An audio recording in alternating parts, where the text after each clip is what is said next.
I'm on the DMV. What the fuck? You Alabama, you Alabama in the house.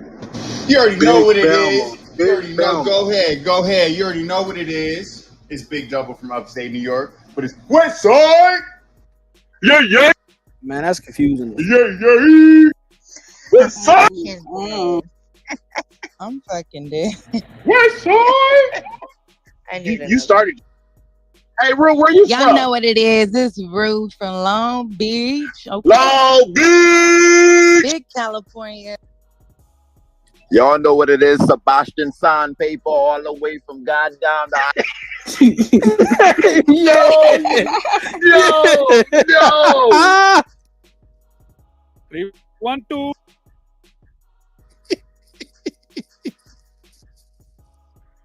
Jazzy Jazz, what you got for us, Jazzy Jazz? So while we wait for Mr. Wack 100 himself, we got a special treat for y'all. For our very own talent on the 100 side, we have Lavish 100 in the building, who's giving us an exclusive interview into his music career that he is diving into, and just getting to know Lavish a bit better than what we already know with him. Lavish, you in the building?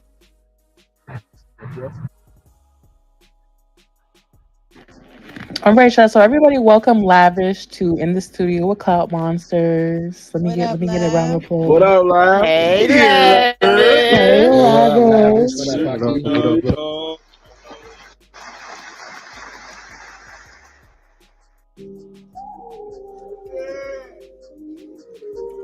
Shout out to Lavish. Shout out to Lavish. 90, 8, Exclusive Jake Break content.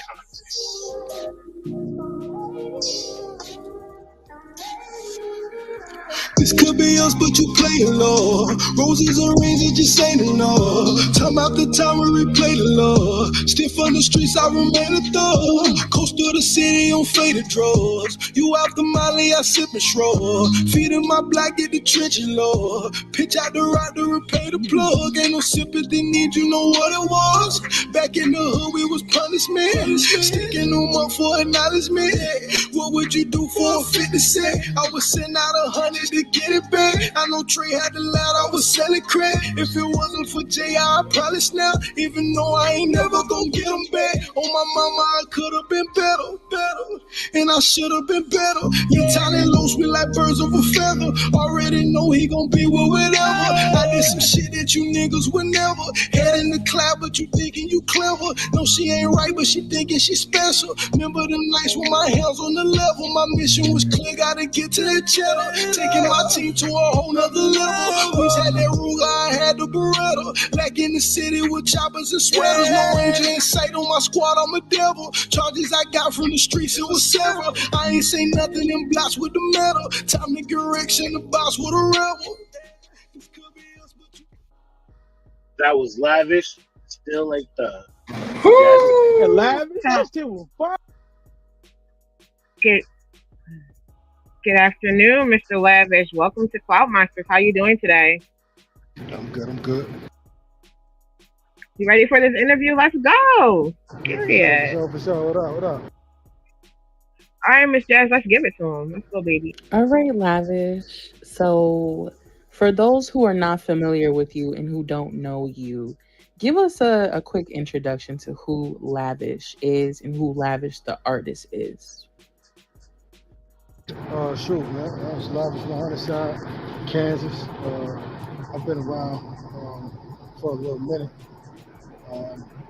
Shoot, as far as my artistry, I just try to keep it on R&B, hip hop, you know, best of both worlds.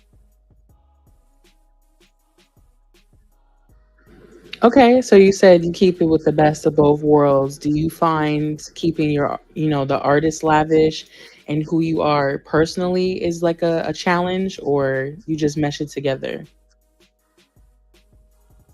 Uh, yeah, it really just meshed together. You know what I mean? I mean, really with my music, you get a lot of my past, present. You know what I mean? I'm really family oriented. You know, I'm on my deen, in my religion, and so as I You're grow too from low, music, love. Can you hear me better now? Yes, much better. Oh yeah. So as I grow, my music will grow with me. You know what I mean? Great, great. So I'm gonna just hit you right into it. What made you like start doing music? Like, is this something you always knew or wanted to do? Really. So my mom's was a good old Christian woman. So we grew up in the Christian church, for real, right? So I grew up singing in the church, right? I remember my first anything dealing with music. It was dealing with that, and then from there, she always been singing and rapping and stuff like on the block and stuff as a kid. And then I really just started taking it serious probably about 6 months to a year ago.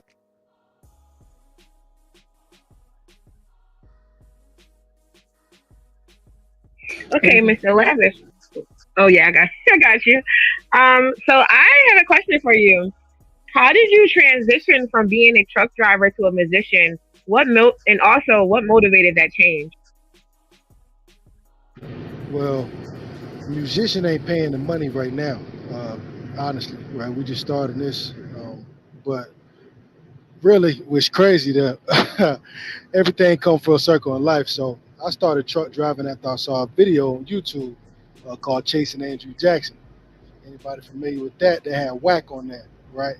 And I kind of watched his story, and then I went and got my CDL, and I started doing the trucking after I got out the feds, and and then kept doing that, and I got to where I am now.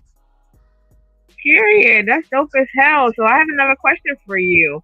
Thank you for answering that question, by the way. How has the rise of streaming platforms impacted the music industry for artists from rural areas? I heard you mention that it wasn't paying the bills right now. So, what do you feel like the impact has been for you? You don't have to get too personal if you don't want to, but we like the general consensus. Sure, as far as the streaming there, I think it actually made it easier. You know what I mean? Because back in the days, you had to really boost to the ground, go out there and sell mixtapes at the truck of your car. You know what I mean? Like how my uncles and my old heads used to do.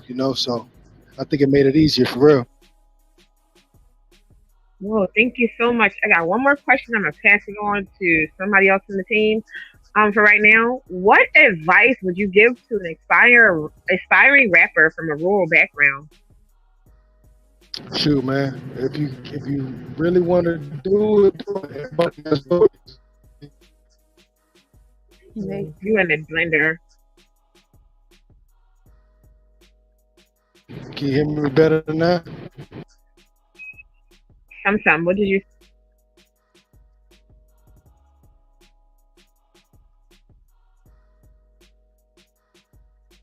Yeah, we lost him.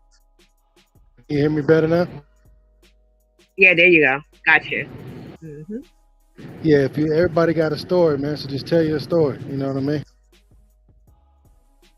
You don't think it's any type of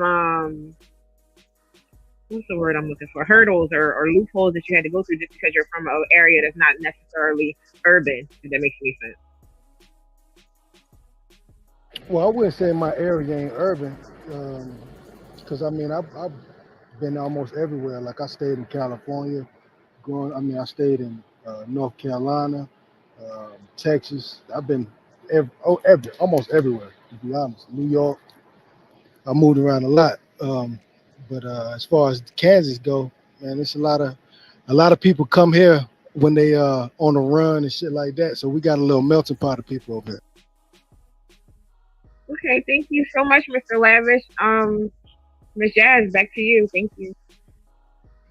All right, Lavish. So I'm going to actually pass it to Kobe because he has some questions for you. Kobe, you there? Yeah, what's up? Just tell that nigga don't be wearing no blouses when he talking to me. Top.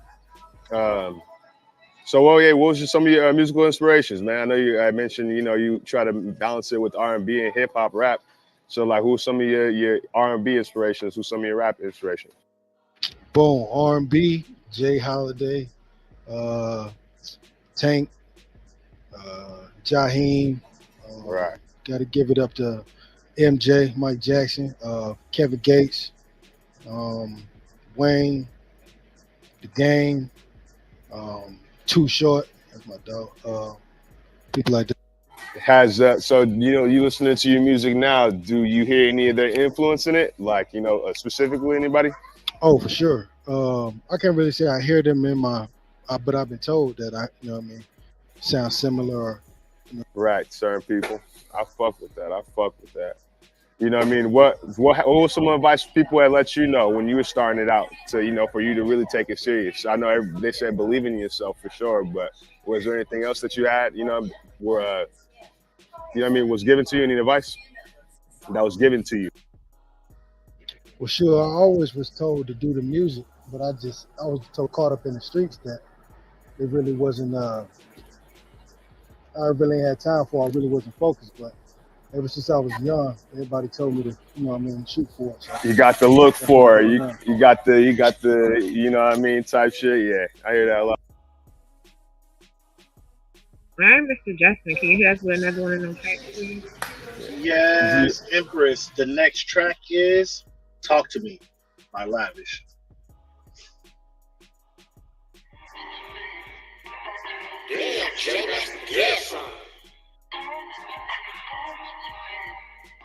Clout Monsters exclusive. Diamonds on my wrist, that shit be talking to me. Step inside the club, them bitches talking to me. She cut off your bitch, now she ain't talking to me. Hop inside my whip, that shit start talking to me. Roll around your block, your bitch is talking to me. Fuck what he was saying, he ain't talking to me. Diamonds on my wrist, them shits be talking to me. Hop inside my whip, that shit start talking to me. Fell in love with the father, things start tripping. Nigga got so much swag with him, boy, sauced up, the bitch dripping. Couple bands and he hurt man, DJ Ricardo tested. Spent 12 on the wrist, double band stuff, and it's all fended. On some fly shit going way up on the radar. Send his hands to the white boys, might pull up on the skateboard. What a nigga gotta hate for. Roll around, it's going down. I done been in the booty club, throwing money up, blow a couple down. Leave with a light skin thing from a new city, that's new cheese. All she want is the Dr. Suicide, keep spinning up the blue cheese. Overseas, no Gucci. Shawty looking like Rucci. Worry about what I'm doing. Do you want me do me? Diamonds on my wrist, them shits be talking to me. Step inside the club, them bitches talking to me. She cut off your bitch, now she ain't talking to me. Hop inside my whip, that shit start talking to me. Yo, That that was shit lit. Lavish. Talk to me. That was Lavish. Talk to me. Yeah, I fuck with that. Period. Put them Period. fire emojis in Fire, the chat, y'all. lavish. Put them fire emojis in the chat. Let's go. You That got was this like dope. catchy type of vibe, like Shit got a bounce you to know what it. I mean? You got that bounce, yeah. I fuck with that, lavish. I can hear what you're saying. You're trying to balance the R&B and the the melodies and the hip hop. I fuck with it. Back to you, I got Jazz. another question for you. Go ahead, Empress. You got a question? Yeah, I have another question for Mr. Lavish. What is your biggest fear when you're on stage? If you have any.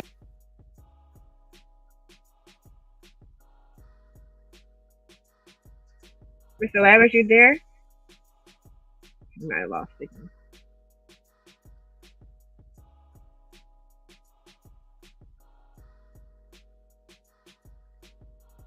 Yeah, I think he lost signal, Miss Jazz. Lavish. Yep, While we wait. y'all think I'm in Oh the yeah. blender. If y'all can hear me. Go ahead, Oh, we can Empress. hear you now.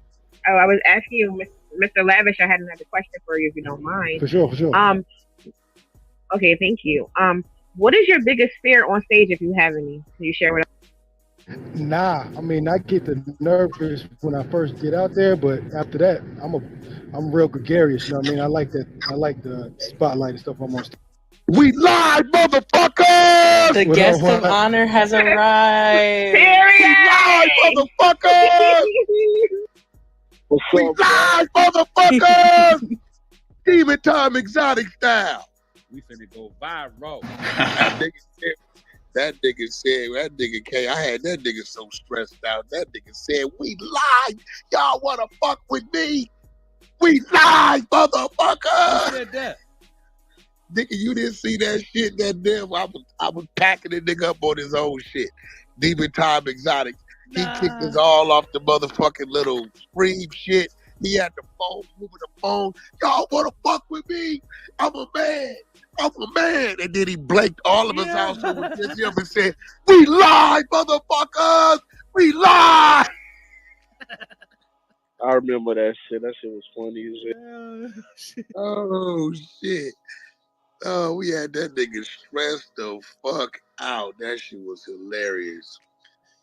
God damn. All right. I was on the phone doing some African business. When them niggas call, you gotta answer. Cause you don't know when you gonna hear back from them niggas.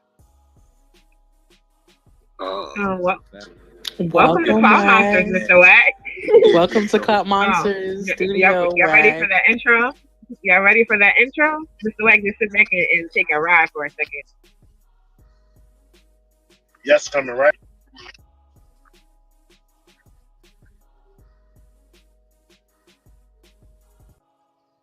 Miss Tay Tay, you there? Yo.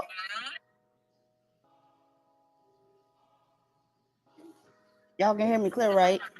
Are y'all playing something? You heard me, I don't know Jess? if You can hear me clear? I Can can't anybody hear hear me anything. clear?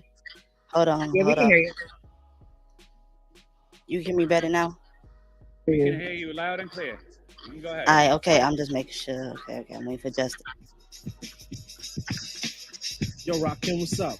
Yo, What it do, Clown Monster Crew? You already know what the fuck is going on. It's your girl Tay Tay in the building. We got the special guest. We got the man with the plan. We got the king in the building. Wack. So I need y'all to do me a favor. Can y'all do me a favor, please? If you in the chat, I need you to drop 100. If you on the stage, I need you to repeat after me. So I'm gonna say Wack, and I'm gonna need y'all to say 100. So let's get it going. Wack. 100. No. Y'all motherfuckers could do better than that. Fuck all that shit. You could do better. Bring it from your stomach. So let's try this again. What? 100. One motherfucking 100. You know what the fuck it is. Okay, let's get into this motherfucking interview. We finna hit y'all with the 21 questions. Let's pass it over to Jack and Empress. Let's go.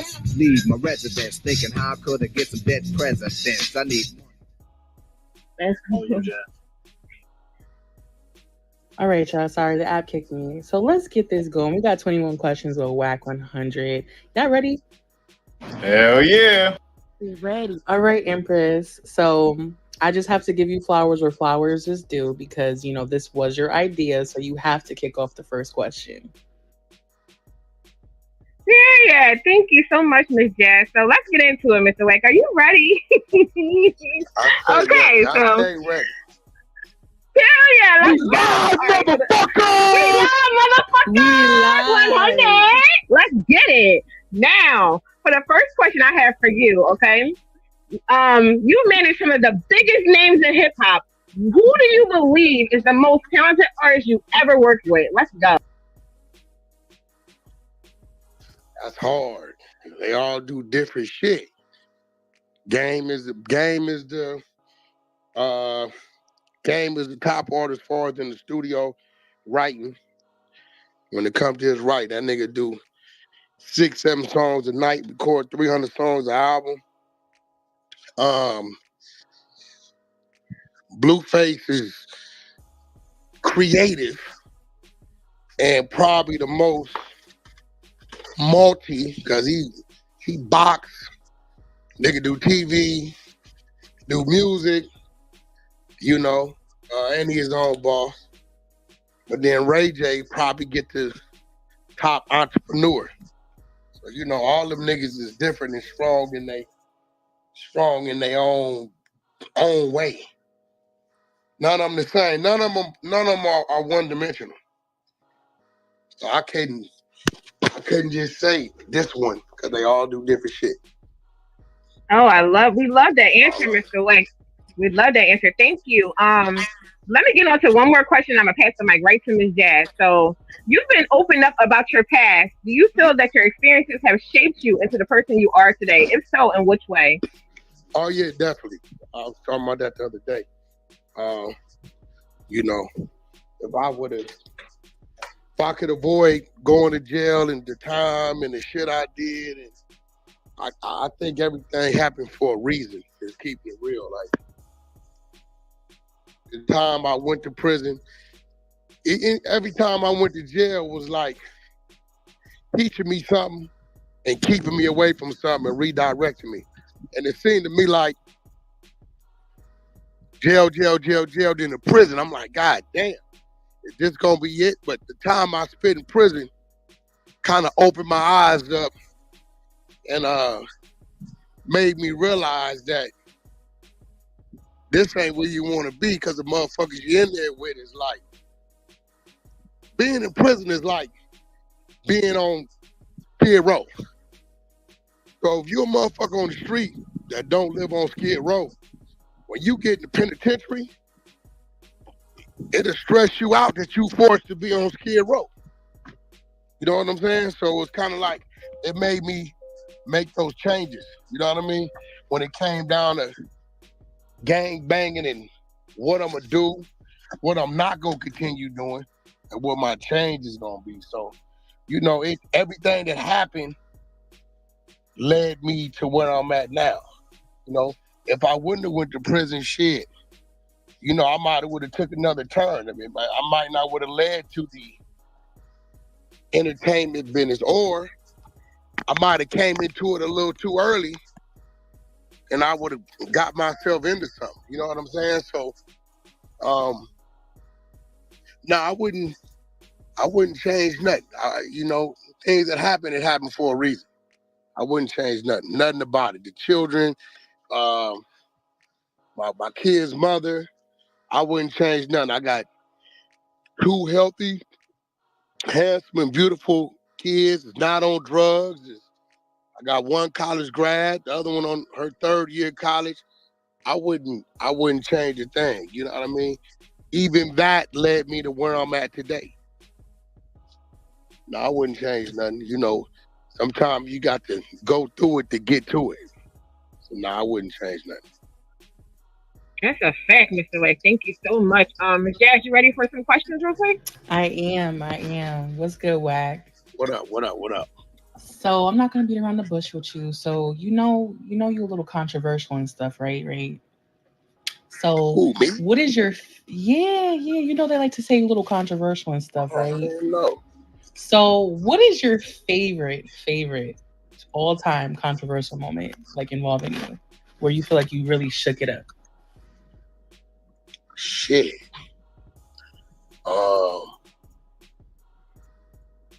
Man, I didn't do all kind of shit. You know what's crazy?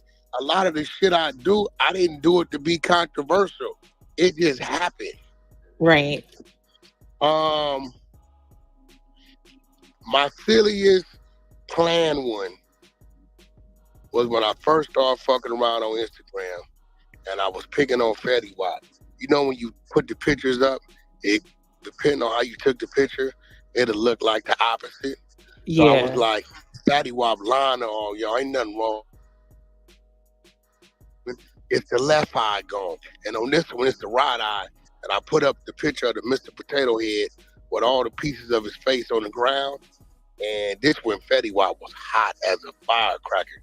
Them Fetty Wap trolls back then, I gained about 50,000 followers. But they wore my ass out. That shit, I think that kind of like made people look at me on Instagram. Right? Because you got a lot of big name producers and managers and CEOs that people really don't like. Top Dog. Right. People don't really look at Top Dog on Instagram. Everybody know who Top Dog is. Everybody know Top Dog by his business. They know the heights where he's at. But when it comes to his social media, people talk social media. So I think that's one. Now that's something that I actually planned and did, and I was laughing the whole time about it. My daughter was so fucking irritated by that shit. She was mad. But I had fun with everything else. I mean, like the thing with Stitches, I think that was a thing that went viral. I didn't know it went viral. I didn't know more recording. I didn't know it went viral to the next day when they went to transport me from the substation to the Miami-Dade County Jail in the paddy wagon. I heard Charlamagne talk about Dog the other day, Stitches. Thought he could run with game with Wack 100 there and all this. That's when I knew the world knew about it. I didn't know in the morning in front of Club Story. So that kind of sparked some shit. You know, I don't know. A lot of shit. It's a lot of shit people don't know it. Never seen it. You know, you get Ray J in here talking, he gives you some history because we done been through some shit, but it was probably the Fetty Wap one because that's something I did and planned and rolled out. Bringing 6ix9ine to Clubhouse, I definitely planned that one. I knew what I was gonna do. When I interviewed 6ix9ine, I didn't know it was gonna cause such a stir. I didn't. I didn't know people was gonna be like, "Oh, you're fucking with a rat." All that shit. I didn't expect that. I felt like everybody's interviewing him. He's spitting them because people that's interviewing my square people that's not from the streets. So the right person need to interview this dude so he can understand what he ain't and the shit he was doing. So that was my reason for interviewing 6ix9ine. But it went somewhere else where niggas was coming at me so much about him on this app. Fuck it, I brought him to that. I remember the whole Sleepers LA was scared straight. I said, look, put Wack 100 brings 6ix9ine to Sleepers in LA. And y'all get away from it. And that's definitely, that's when I think I picked up like 25, 30,000 followers to the house in like 8 days when I did that. So probably those two situations is the most intentional viral things that I've done. Everything else, unintentional. Yeah, it just happened and then it does what it does. A little The greedy. Nipsey shit. I never thought the Nipsey shit was gonna do. Believe it or not, people don't want to admit it. My viral moments and me saying the things I've said about the legend shit, the musical legend shit, has kept him a topic of conversation because people attack me with it. Fuck him, why? What he said about Nipsey? What he said about Nipsey? Nipsey who? Who was Nipsey? Wack said what about who? Like, most motherfuckers that then got killed, a lot of y'all don't realize Nipsey been gone over 5 years now. But if you go check Google on what the constant conversation about it has been, his brother just spoke out for the first time last week. It's a fact. It's been what Wack 100 said. And why did Wack 100 say this? And who is he to say that? So they can say what they want. But I kept his name alive and the conversation going. Good publicity, bad publicity is all better than no publicity. But I didn't know that was gonna do what it did. I was just speaking my truth. I thought people would understand what I was saying, but you know, I don't come from an emotional world. Right. I don't come from the world that, yes, I would have saw it that way, but because of this, I don't. It is what the fuck it is. My brother, your brother, whatever is what it is. You know, I'm just gonna answer truthfully, and that's what it is. I mean, we all live a life, and we live a life to we leave behind certain aspects of ourselves. So, and that's the conversation. You know what I'm saying? Was who was more lyrical, Biggie or Pop? You know, a nigga can play this song versus this song. You know what I mean? That song was hard, but look at what Biggie was saying, right? And then vice versa. So, you know, the truth is the truth. It ain't there to get emotional about. I understand, you know, why some people do, but it let me know how watered down the streets was. How selective they was with their politics, depending on who had the popularity vote. I had a motherfucker tell me, hey, Wack, I'm calling you because I said this against you, but I'm telling you right now, everything you say is right, but I'm not going to say it to the public. Straight up, swear to God. So I get it. That's when I realized it's just a lot of motherfuckers just scared to speak their truth. Everybody ain't built to stand in the gap. Everybody ain't built. Everybody ain't built to deal with that type of scrutiny and shit. You know what I'm saying? On some real shit. Everybody not built for that shit. You gotta be Thick skin. thick skinned. You gotta be mentally strong. Cause they gonna come at you with it. You know what I'm saying? And I kinda got this radar thing around me to where I hear shit, but just cause I hear it don't mean I absorb it. It bounces off of me. You know, people be like, yo, Wack, how you deal with this shit? Deal with what? Well, I don't deal with it. I hear it, but it's just what a motherfucker said. I respond to the things I want to respond to. And other than that, I ignore the shit I just want to ignore. If it's a lie, I'm not going to give it no life. And y'all got to remember this. The only motherfucker that can give a lie life is you responding to it. That's a fact, Wack. You know, I've done it. I'd be like, yo, this is what we gonna say. Watch this dumb, stupid motherfucker jump out the window. And they jump out the window, and when wasn't nobody talking about it, now everybody talking about it. You did it, dummy. Y'all watch me. Y'all see certain people saying shit, y'all watch the nigga Charleston White come on the app. They said, Wack, what you gonna do? Absolutely nothing. What you mean? He's saying this, he's saying that. I said, listen. Charleston White motion slowed down. He needs me to go back and forth with him.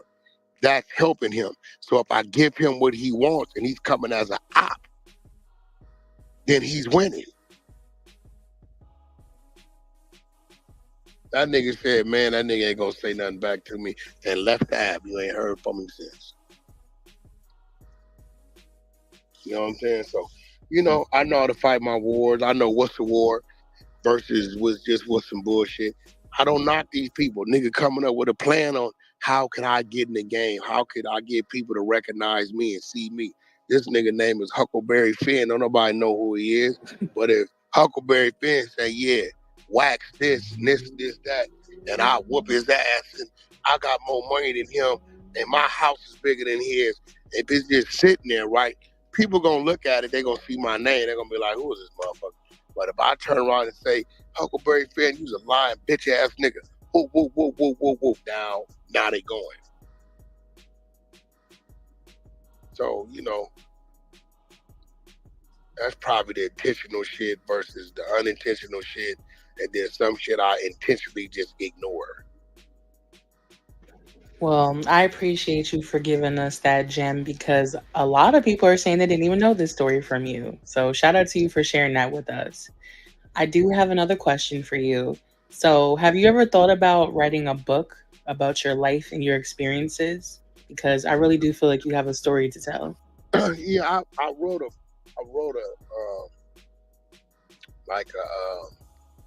fictional book, and I was kind of like a character when I was in prison called Infiltration. Because I was that time, I'm like, nigga, you can't talk about shit. You gonna incriminate yourself and all this, right? And then when the book writers came at me to do a book, right at the same time, the little series that Big U did was my series. I turned it down for 18 months. Because I was like, I'm not ready to put the camera on my life. Because I didn't want it to end with music. You know what I'm saying? So at that time, I just planted the diaper seed, and I was working on it and creating it and developing it. Now I'm ready. You know, but see, look how the universe works. My woman wrote 7 books. So now it's like, okay, do I serve as her feature to her author career? Because whoever write that book gonna get some attention. Believe that. You know what I'm saying? So I just told her maybe about a week ago that when we go to Africa and close all that stuff out, and it's funny, that's what I was doing all the documents, all the final documents, the registration in Congo as a company and all that, it just got sent to me. So I was on the phone going over those things. Right. And then they wanted to start Nigeria now. So I was doing all that. And I was like, once we get on that plane, you can start writing the book. Because by the time we get to now, shit gonna be full-fledged kicking. So Probably this time next year, she should be probably about 3/4 done with it. Would you Oh, convert yeah, it into a series? definitely. Well, it's gonna do that anyway. It's gonna do that anyway. And I think I'm gonna write it a little different. You know, I told her I just didn't want her to author it. She got 7 books out, so you know, I feel like I'm obligated to do the things for that body of work that wasn't done because she didn't know what to do. She knew how to write, she knew how to get her shit out there published, and she was traveling around at the time on the church market, and she was going to Africa and UK, and they had her as guest speakers and shit. And I'm seeing orders like in front of me where they bought 1,000 books at a time, but she didn't have all the rest of the shit that come with, you know, what the Martha Stewarts do and all these top writers, right? So I told her I wanted to author the book, but I wanted to be a different style of book. I can't remember if it was Dean Koontz, one of these ex-convict niggas in here probably gonna remember. Dean Koontz or one of those authors, they would write books to where you read like the first 3-4 chapters, it'll be about one thing. You get to chapter 5 and it's whole other shit, like the start of a whole nother book. 5, 6, 7 will be about that, and then 8, 9 will be back about what you originally was reading about. It'll go back and forth through the whole book, and at the end of the book, whole story somehow came together. So I told her, because she got R&B got an interesting life. You know, she was out here on her own, 15, 16, figuring it out. And, you know, ultimately, my next stage of it, we came together. You know what I mean? As far as how we met on Clubhouse, me bringing her into my line of work, of business, me wanting her to author my book. So I told her, I said, you know what? Let's do it big. Let's go start with me, phase into you, back to me, phase into you, and let people get interested in both our stories. And by the time we get to the last 5 chapters of the book, it's really what it is today anyway. So you'll get my story, but you will get her story as well. And then I could turn around and promote her as an author of this body of work, and then turn around and cross-promote her 7 books that she already authored. Right. That's a great idea, though. Like a book set, if you will. Yeah, so, I mean, because you got to remember, listening to her and her adventures and shit she been through, she's been through some shit. You know what I'm saying? So it's going to be interesting all the way through. You know, we leave off in one of my chapters, you turn the chapter like, oh, let me see what happened. When you're talking about her shit, they like, oh, fuck, we want to know what happened. But then you get caught up in her shit about what was going on with her, and then 2, 3 chapters later, you get back to what you was anticipating reading anyway.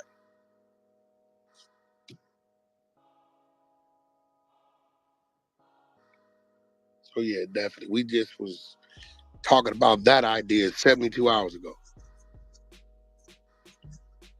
Does R&B journal? I don't know what the fuck she be doing over there on that laptop and her phone. I know she done wrote 7 books. I know she didn't help people write kids books and all kind of shit. She just like an independent artist. She didn't have that resource to put it up there. But I watched K-Dot do Section 80, do 20,000 units. He crossed over, went commercial, got his deal with Interscope, dropped the commercial music. When everybody found out about him through that, Section 80 came back and did 5-6 million. Damn. That's a fact. Damn. And all that shit was just TDE on the indie. When Section 80 first dropped, that motherfucker did 20,000. That's it. When he went commercial and did all them other songs, when he signed the Interscope and the fans discovered him through that, they discovered Section 80. Went through the roof. So I think the same shit could happen with her other 7 books. So, you know, as a man, I just feel like from your friend, family, whatever I am to you, and I can position myself to help you and help myself. Why not? Right. He's an author. Shit. Who else would I let author my shit? Right. You know what I'm Not saying? some random. Definitely. You got one right Yeah. there with you. Got one right here with Period. me. Yeah, so Mr. Wack, I have another question for you if you're ready for the next question. Thank you so much for that answer. It was really remarkable. Talk to me. All right, so Mr. Wack, how do you handle criticism and negative feedback? Let us know. Criticism's always good, especially if it's positive criticism, because it makes you look at yourself and like, okay, he have a point, or I may have went too far, or yeah, I could have did it like that, right? And then the other shit is like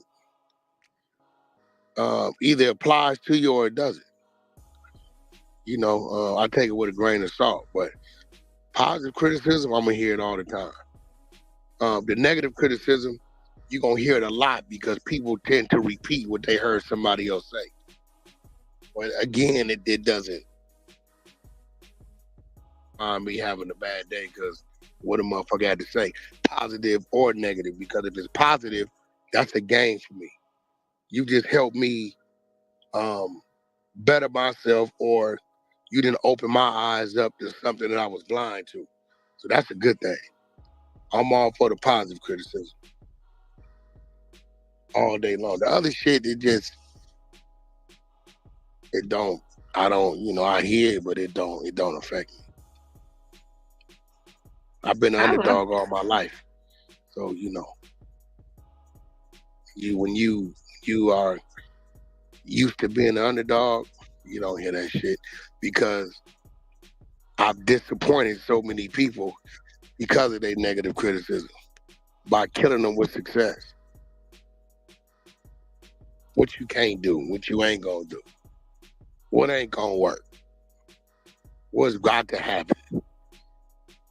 And you show them the total opposite. So it's like, with success come enemies. That's just the way of life. All right, thank you, Mr. Wack. So we're saying with success come enemies. The next question to you is, what is the biggest misconception that people have about Mr. Wack 100? Let's talk. Probably that I'm a shit starter because I put out more fires than anybody. Like, for real, I hear that shit all the time. You start shit. I don't start shit. You just ask me a motherfucking question and I answer the motherfucker. I ain't starting shit. Probably that he's negative. He's a shit starter because I help people and put out more fires than anybody. But they don't talk about that kind of shit. None of that makes the media. They don't want to talk about the rose petals and the flowers. They want to talk about the dog fight over there in the car accident. That's a little more interesting. Some people got hurt. So they always talk about a fight, or they'll talk about this or talk about that, but they'll never talk about the other shit. And then the other shit, when I do say it, it just be like an honest answer. And, I tend to say the shit everybody else thinking, but they just scared to say it. Because they're scared of, the media. They think they're going to lose a friend or something. Shit, any of my friends can tell me shit. Yo, Wack, I think this, that. This move you did didn't make sense. Why did you do that? I wouldn't have did that. It's just a conversation. Y'all didn't watch me let him on the floor. What's up, homie? And I had a conversation.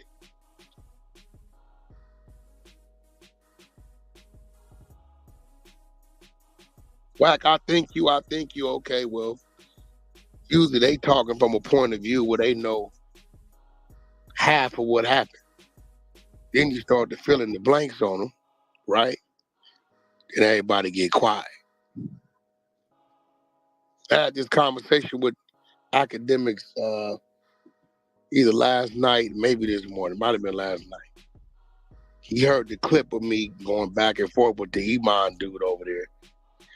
Where Iman saying Academics in trouble about this alleged rape, he lied and all this other shit, right? Academics called me and said, Wack, I heard the clip. I appreciate you defending me. He said, I wish I told you, but I haven't told anybody because I'm in the middle of the civil suit. I said, what's that? He said, you know my case got sent to the grand jury. I said, what? He said, yeah. He said, here in New Jersey, the grand jury is a panel of 23.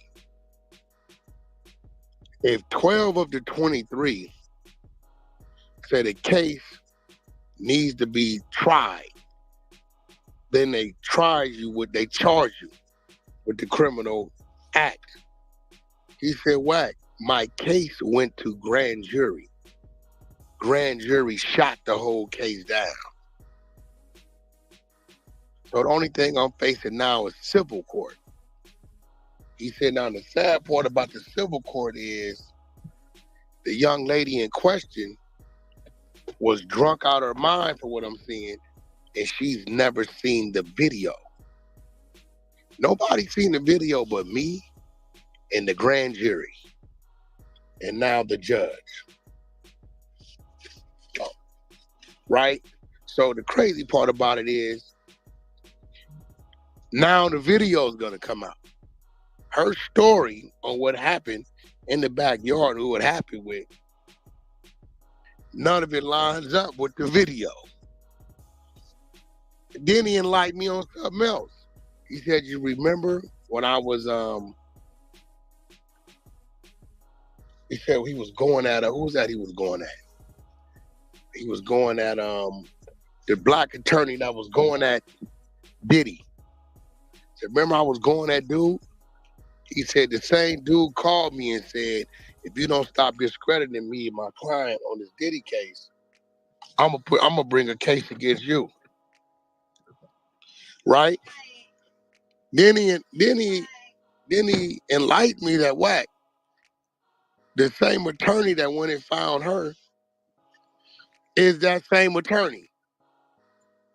Now, this is the attorney who went and found the ladies who filed the case on T.I. that just got dismissed. This is the same attorney who represents Little Rod. So he goes, gets all these people and say, hey, let me fight this case. We'll make them settle. I get 33 and a third. You get some money. They're not going to want this shit to go to the blogs, and then I want to spend all the money. So we'll go in and tell them we sold up for $10 million. We'll settle right now for $1 million. So he broke everything down. I don't think the world knows that case has went to grand jury and been shot down. But those of y'all don't know, once a grand jury denies a case, it cannot be charged. So, I don't mind it. I deal with it as it comes. It is what it is. Heavy is the head that wears the crown. I ain't tripping. Period. So with my last question, it's been such a pleasure asking you these questions. I'm going to pass it back to Ms. Jazz after. It is, how do you maintain your mental health in such a high pressure industry? I would love to know that. I'm an impulse thinker. I think best in the storm. I'm not really a critical thinker. I'm not one of them dudes that turn it down. I'm not one of those dudes that sit there and look at a book or read a book and figure it out. I think best on my toes, on my feet. I think best when it's happening, doing the fire. So mentally, that's what my mind craves. Anything else, I get bored with it. You put some shit in front of me and say, okay, here goes the facts, read through it, and tell me what to do. I'm not gonna want to do it.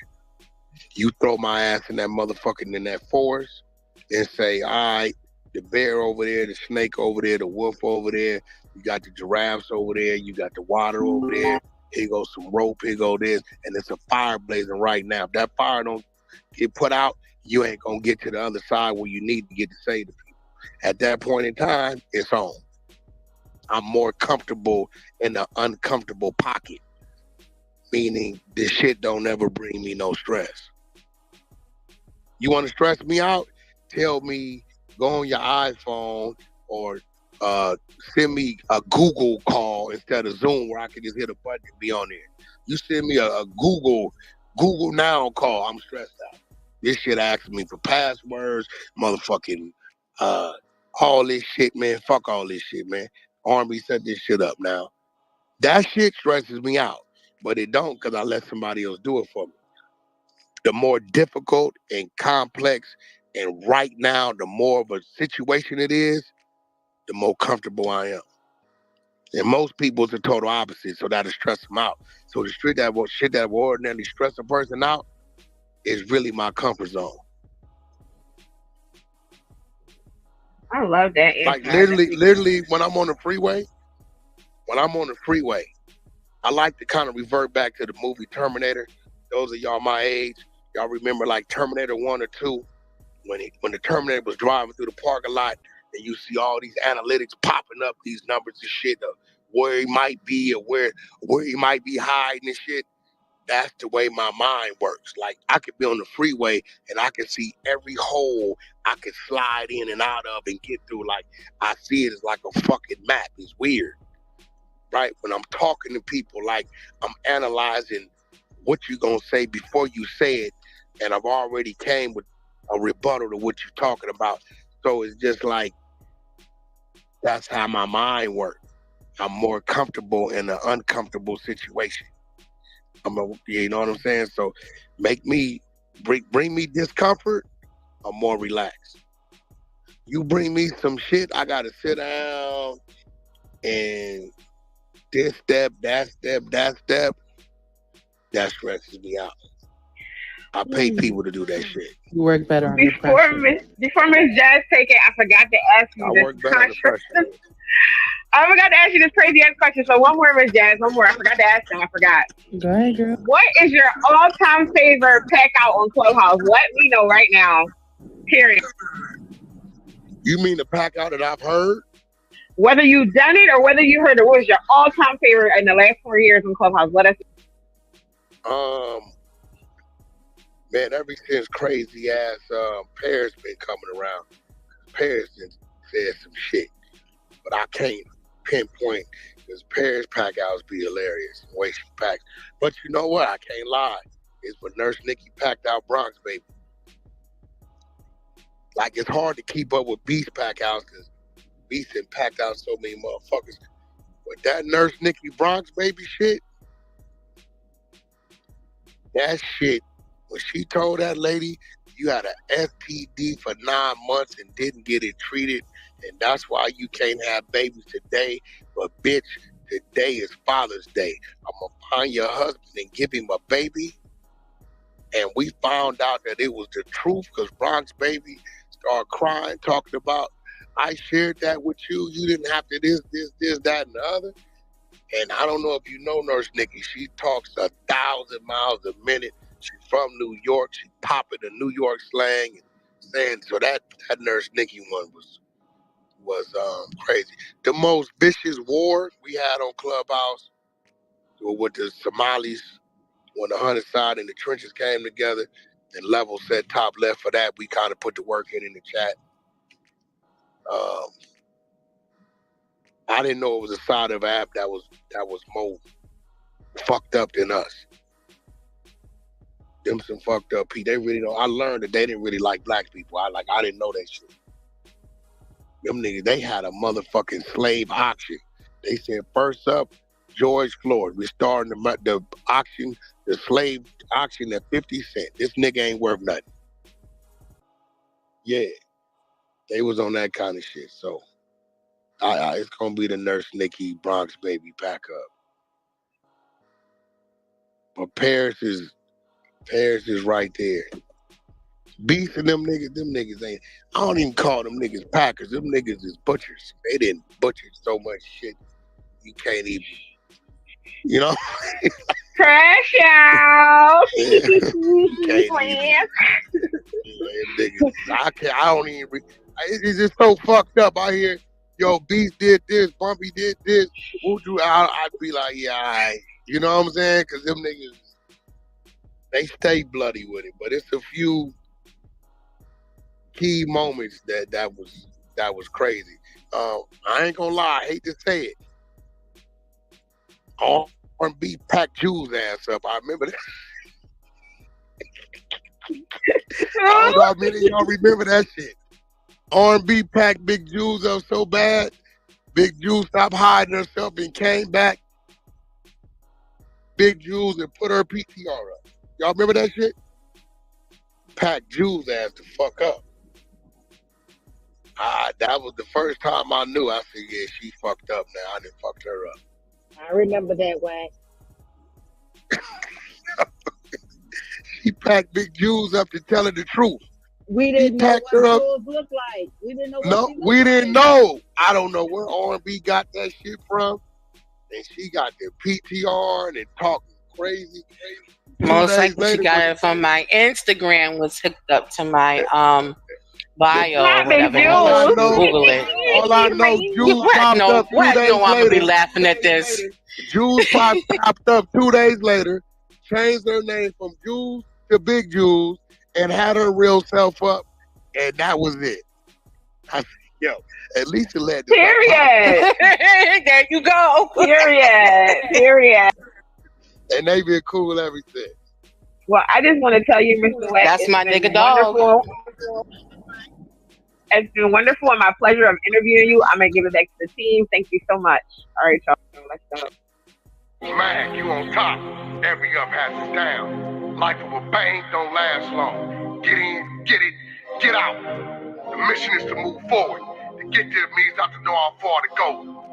Gang bang, gang bang, gang bang, gang bang.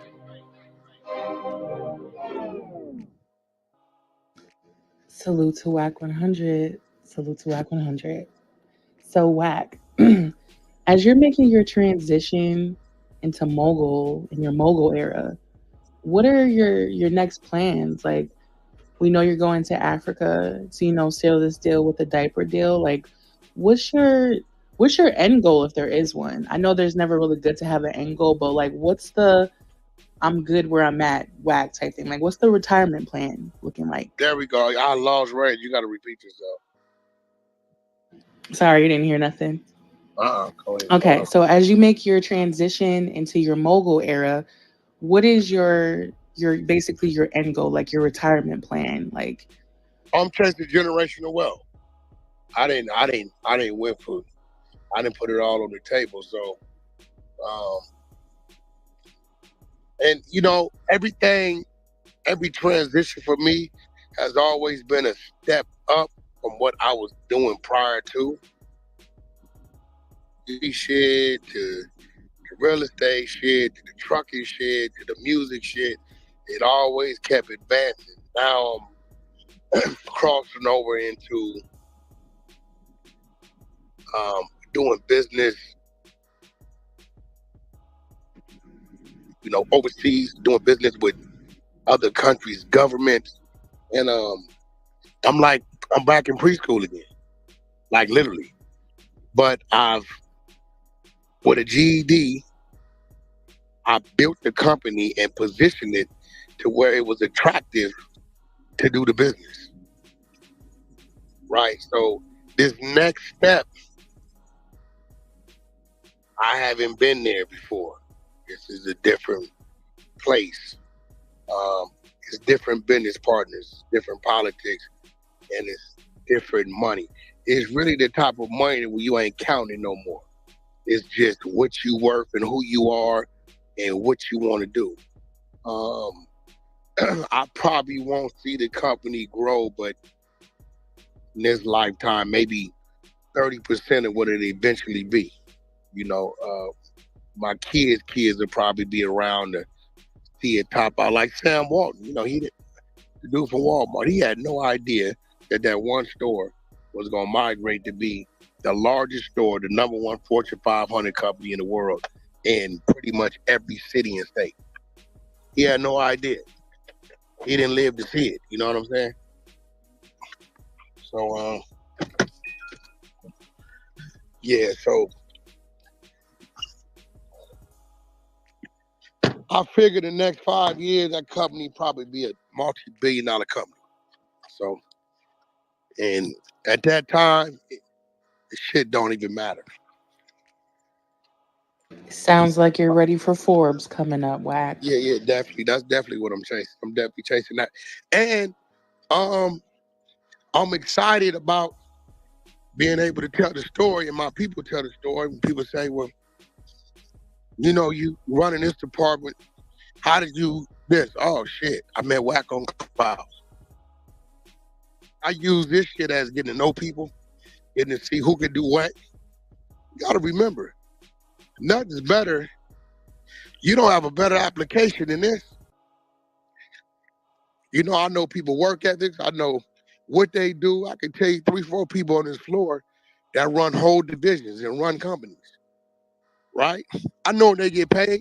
A few of them will tell you. Wack called me out of nowhere and I say, what they pay, what's your salary? I got all that information. Because if I know you're making 100, I'm going to say, hey, I need you for this. You might have to travel a little bit, but you can work from home overall. And I can up your salary 50%, 70%. With yearly bonuses to do this, that, and other. So, you know, I'm looking forward to being able to say I employed and empowered my state. I hear people say all the time, Wack don't pay y'all. There ain't nobody room running around here doing that. But what I will tell you this is, I play the long game. It's definitely going to pay off. And to a lot of the people on this app, we gave a mental break and we gave a place to go. And I'm going to be real. A lot of motherfuckers don't like what the world has to offer when it comes to friendship. And we gave a safe space where people could get to know each other and just cut a motherfucker off if they want to that quick. Without the person worrying about where they at, knocking on their door or knowing their job. You know, we built the thing over here. And we're going to be scrutinized about it because nobody else has done what we done. Again, with success come enemies. So when we cross that bridge, like when we take that trip, people here, damn, like 50, 60 of them went on a cruise, man, for like 5 days. Hell yeah, they was wilding out. We saw the shit, the footage, and this, that. You know, hey, shit, Wack just hired 40 people off his floor. You know what I'm saying? When that shit started to move, then people understand what it was all about.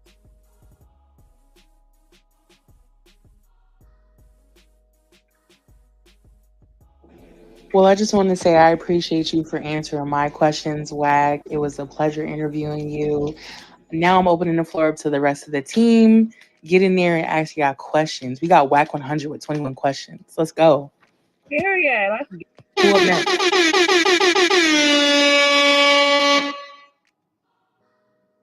Yo, I got a question for you, Wack. Let's do it. I bumped into you like 9 years ago. You was telling me how you was chasing a certain New Jersey rapper through LA. I haven't heard you talk about that shit on Clubhouse. I've been here the whole 3-4 years. Yeah, that's the nigga. Can you tell that story or? Yeah, that was the boy from the the fuck is that little nigga name? Pac's partner.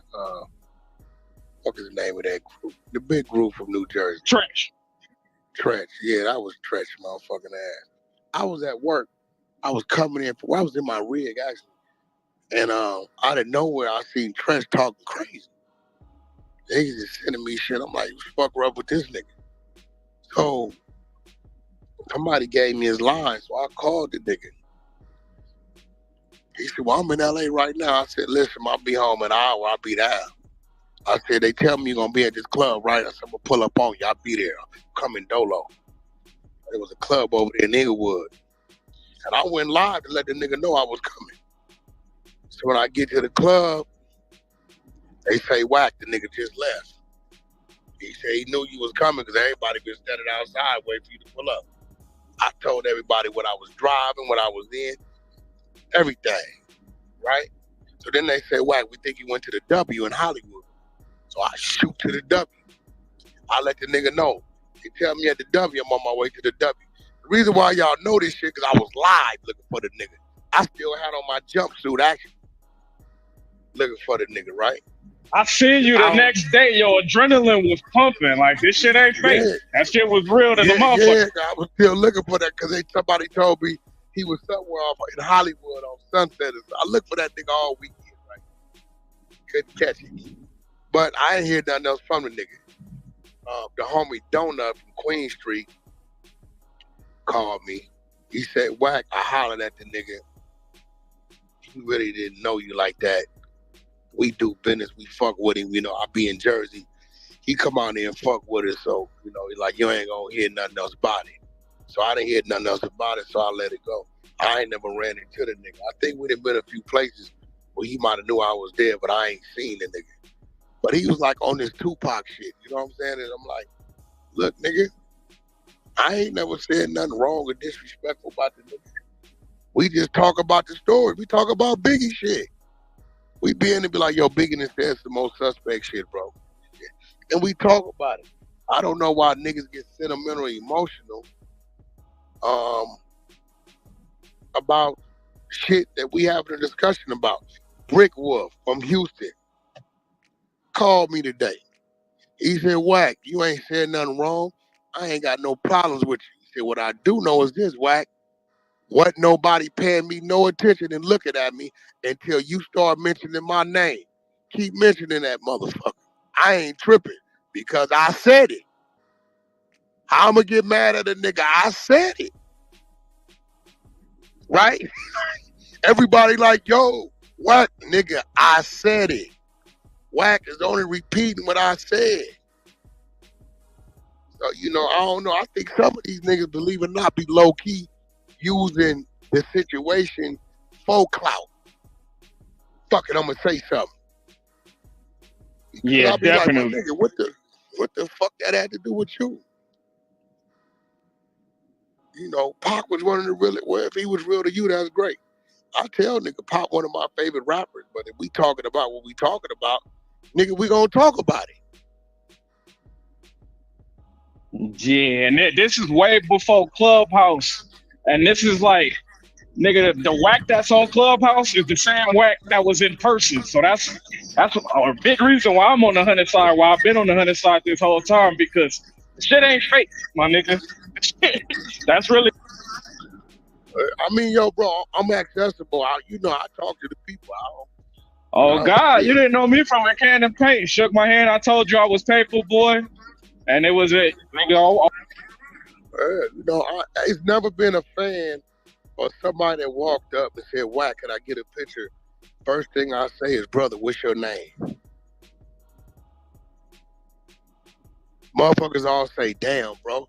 They just usually take the picture, or usually they don't, but man, you really want to know, ask me my name. What's your name? It's your family? How y'all doing? It's your dad? Yeah, okay, great. You know what I'm saying? Like, bro, this shit don't get to my head because this ain't nothing to get to your head. You know what I'm saying? It's like, if a person recognize you and they know you from something and they're greeting you, nigga, greet them back. Because stop fronting like you wasn't at some point in your life that person. At some point in Eddie Murphy life, in Kendrick Lamar life, in the Game's life, Snoop Dogg's life, Dr. Dre's life, at some point in their life, they walked down the street and didn't nobody know them but the people that knew them. So now when people see you and greet you because you become something, man, don't act like you better than them people because you was once them people. I'ma still treat you like the motherfucker that only knew me on my block. You know that. When you ran into me, wasn't none of the bullshit. I'ma stop talking to you. Hey, Wack, what's up? Real shit. Hey, it actually surprised the fuck out me because the way it happened was I was like, hey, Wack, and then you was like, I'll be right back in 5 minutes. Give me 5 minutes. I'm like, this nigga ain't coming back. The nigga, you really came back though. That shit. I told you I was coming back. Nigga, Told her, man, I'm coming back. I'm coming back. Like, shit. If I can't, I'm going to be like, bro, I'm on the move, man. I'm headed over here. Catch me over there. You know what I'm saying? I tell her, man, I'm coming back. You know how many times my pops used to tell me he'd be back, and I was sitting at the window waiting, and the nigga never came back? That's some real shit. You know what I'm saying? So I always relate shit to shit I've been through. Like, do you want to know? And I disregarded him for that shit. So I don't want a person to look at me the same way, because I'm doing the same shit. Yep, that's real. But yep, that's that question answered. And Pass watch it on this, to the bro. next. Watch this though. You never know who a motherfucker gonna become. You see that gesture that you remembered? I never forget the shit. I've had situations, bro, to where I went in banks to do business. And when people was like, well, it's probably gonna be a 10-day process, and boom, boom, boom. I'm like, okay, no problem. I fill out the shit. And they like, well, hold on. One of our representatives, our manager want to speak with you. And they bring me in the office. He's like, look, I'm going to fast track this, usually 10 days. I'm going to get it done in the next 48 hours. And I'm looking at him like, oh, shit, well, what changed? He like, you don't remember me, huh? I said, no. My last name is this. I said, I remember that last name. I'm like, you play football? He like, yeah. He said, you don't remember when, remember we had the Spirit packs and my mom really couldn't afford it. And not only did you buy me the Spirit pack, you went and brought me some brand new cleats because you knew my mom couldn't afford it. I said, yeah, I remember. You was the tie. He like, yeah. He said, now I'm the manager of the bank. So this the least I can do. That's some real shit. You know what I'm saying? So you never know. Yo, bro, if it's in front of me and I can do something about it, I'm going to do what I can do, bro. You never know. You never know what that person in front of you is going to grow up and become, bro. It's just, I done been around a lot of industry motherfuckers. A lot of motherfuckers don't think like that. What you just said, a lot of niggas in the industry don't. You know, and I'm going to be real. A lot of movies I be like, telling y'all about, I got a lot of my teachers from that. That I gotta give credit to Shaka Zulu. I don't know if none of y'all, a lot of y'all didn't watch it, but like J.O. or Bridget or somebody in here, they gonna know the scene I'm talking about. When Shaka was on the move, he was on the move, they was hunting him, he was young, and he come across this tribe, half of them was killed. It was one of them had a spear stuck in him. He pulled the spear out and nursed dude back to health. And he walked him as far as he could, where they had to part ways to go to different directions. And Shaka helped dude, passed him up, and got him well, and they kept moving.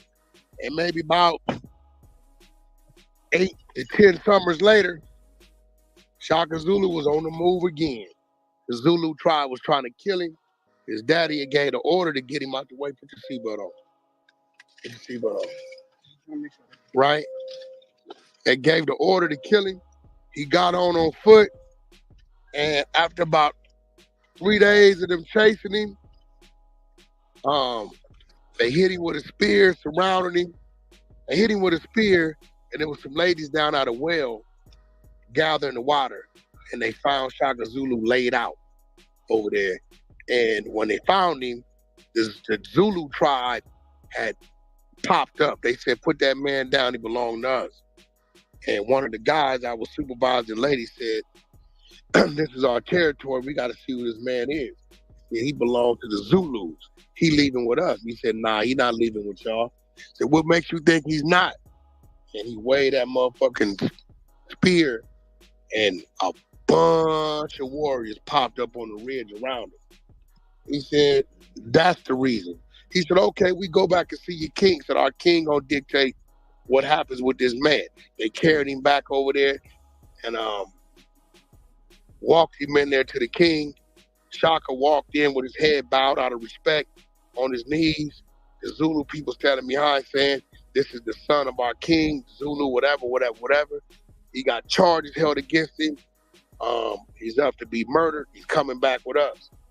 And the king spoke. He said, well, let me ask the gentleman what he wants to do. He said, what do you mean what he wants to do?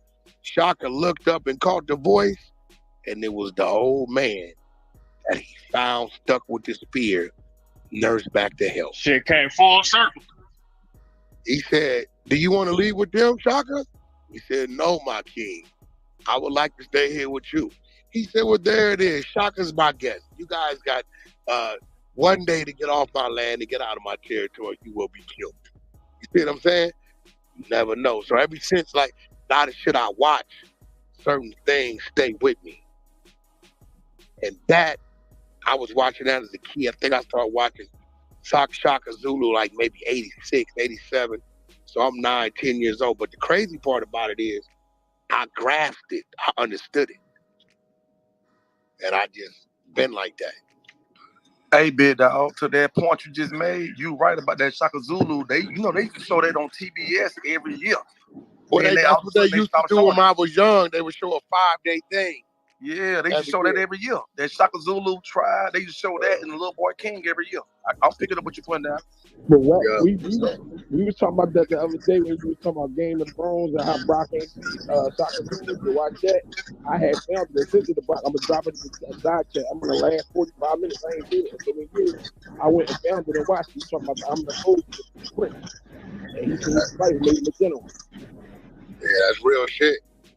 And it taught you his stupidity at the end.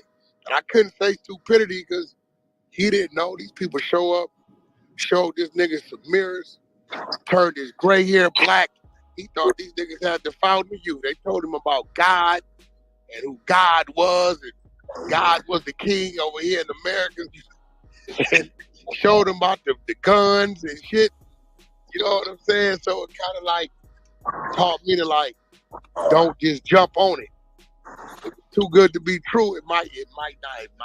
But he outsmarted them with that Bible though, Wack. When he's like, yeah, Jesus said you can defeat one man can defeat 1,000. When you got Jesus in your heart, go do that shit. I'm the Lord. Shaka was a cold dude on this movie. Yeah. They made us watch that at school. One thing I learned too, it fucked me up, was he didn't give a fuck when you betrayed him. When his mama betrayed him, it was fuck you. I can't trust you no more. You know what I'm saying? Like, you know, remember he told his mama to get rid of the lady that was pregnant by him. And I understood the mama because that was her at the beginning of the series, right? So she kind of like, she hid the woman, the baby was born. Shaka found out. So, you know, that's a cold movie. Between that shit and Godfather, the movies kind of made me and fucked me up in some ways. That's a fact. But his mom, the one that made him like that, because she told him, don't leave another enemy behind. He's gonna come back and get you. That's a fact. He said, I gotta kill this kid. Same way I killed my father. Yeah, that's when they burned down the hut. Remember, he was gonna kill her and they stopped him. Her mama stopped him and he told her mama he'd never leave another enemy behind. Never.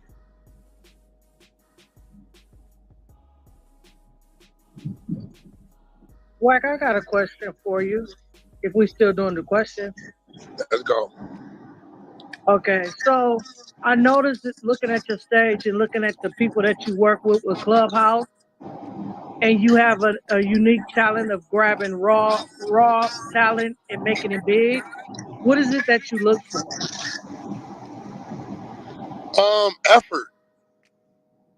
Effort and the shy people that show up, because you can pull it out of them. A lot of people don't know they got it in them. You know what I'm saying? A lot of people don't know they got it in them. There's a lot of people on my stage that never used to talk. Was in the goo, You know, so I believe if a student shows up, it's on the teacher to figure it out. Everybody ain't gonna learn the same. Everybody ain't gonna be the same. Everybody ain't gonna have the same strength. So if a student show up, it's on you to figure out how to teach them.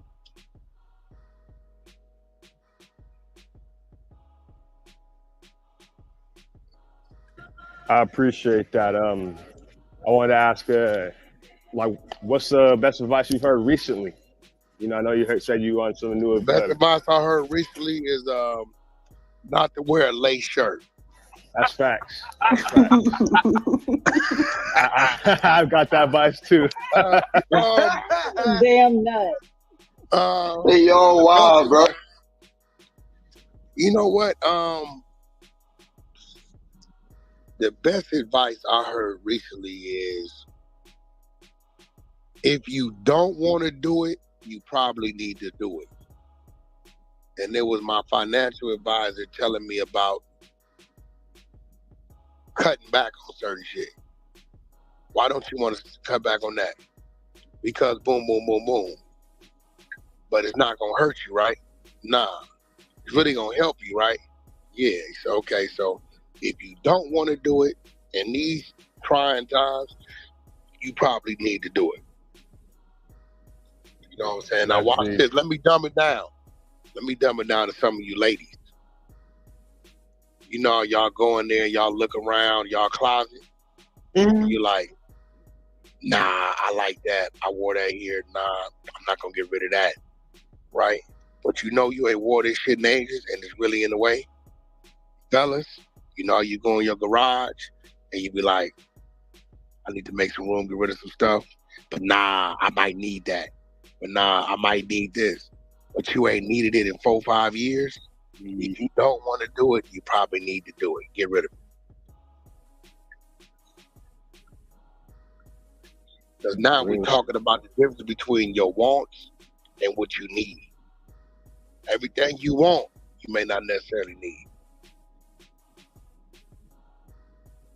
And Wack, that just happened to me today, which is so weird that you're saying that. It happened to me today. Well, that's why I gave a. I got another job. I got an offer for a job. That's why I gave an example for the women and one for the men, because we all do the same shit. I got an offer for a job, Wack. I'll talk to you about it later, but yeah. I got a quick question for Wack. Wack, you know, I've been listening to y'all. You say a lot about getting the properties and getting the land. You been talking about like a lot of that people. for 3 years. Go ahead. What was that? What? It was Mr. Uptown asking you a question. Your audio is low. Somebody else is talking off mute. Can you hear me? Go ahead, Mr. Uptown. You're better. All right. The last 2-3 years, I've been hearing you talk about picking up properties here and there and doing stuff. I've been kind of piggybacking it and doing kind of the same, right? So, you know, I've been hearing you talking in other rooms. You was talking about doing the project with the smart homes. I stole that. And then you said you was doing a project with the low income housing and stuff like that. What Little houses. Well, it ain't really low income. I just feel like there's a lot of greed going on in the world, and that greed is leading to homelessness. It's like this, bro. If you can, you might can make $1 million profit off this apartment building, right, or this community, right? But that's putting a strain on people. So what's wrong with making a $700,000 a month profit, or $500,000 a month profit, and have it to where things are affordable? And you look up, my nigga, and you got 10 communities at $500,000 a month. I mean, at some point, bro, it's just greed.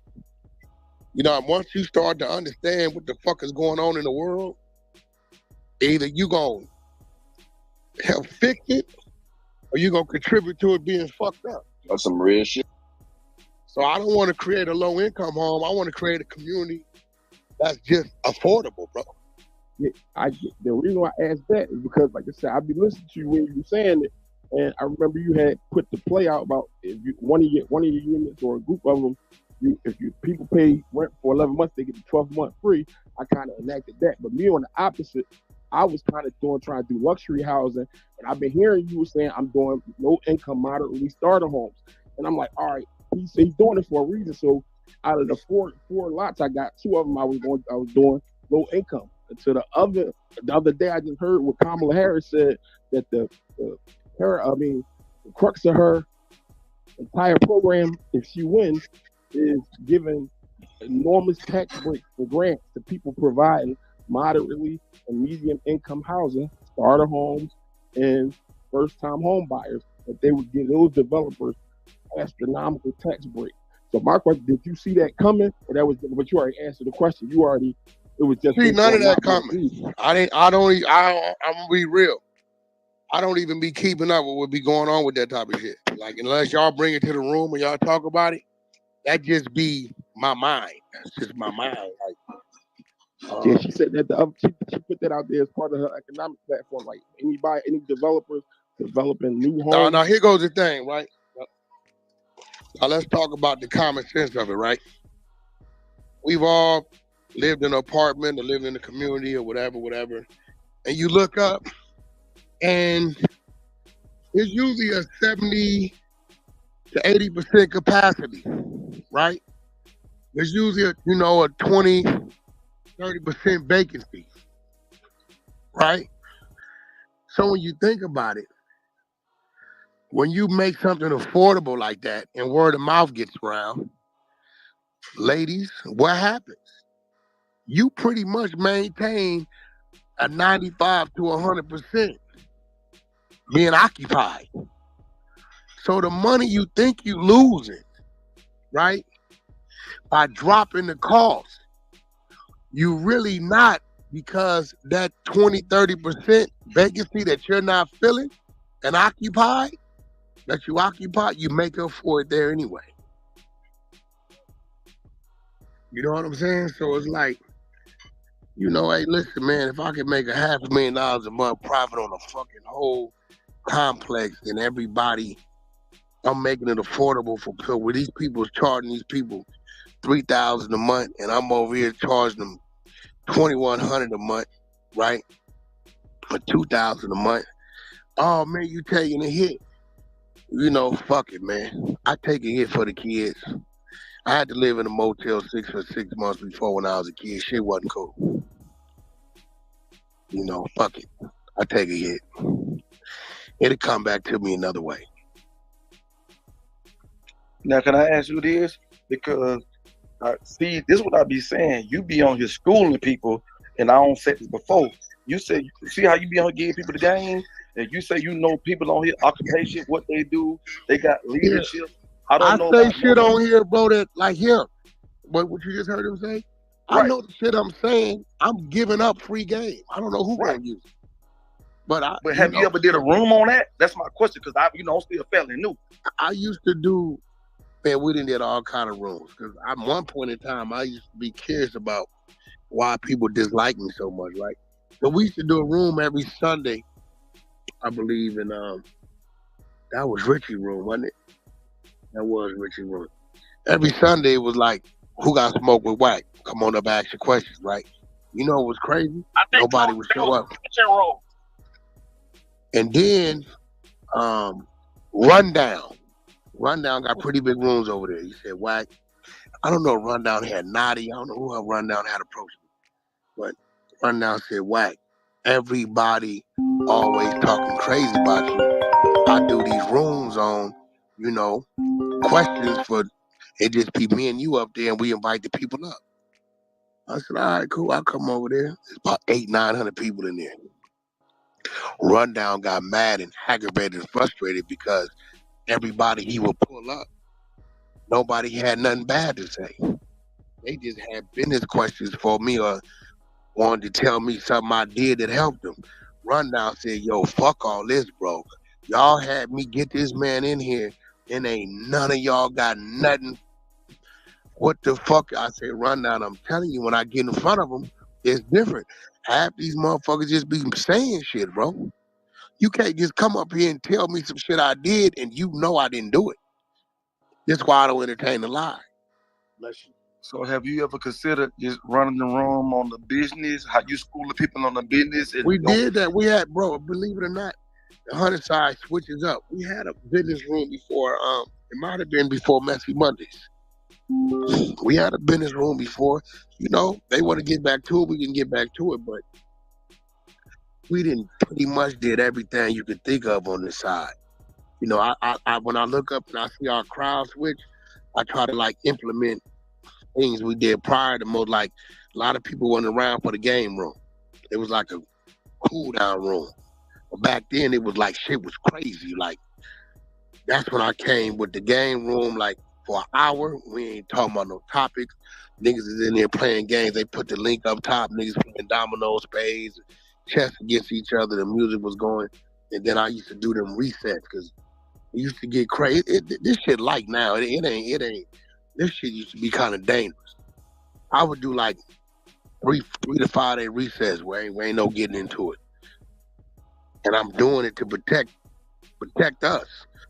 So they get to a point to where my nigga, that shit, you don't know what that shit gonna lead to. But 9 times out of 10, after like 3 to 5 days, whatever fires was burning, they didn't went out.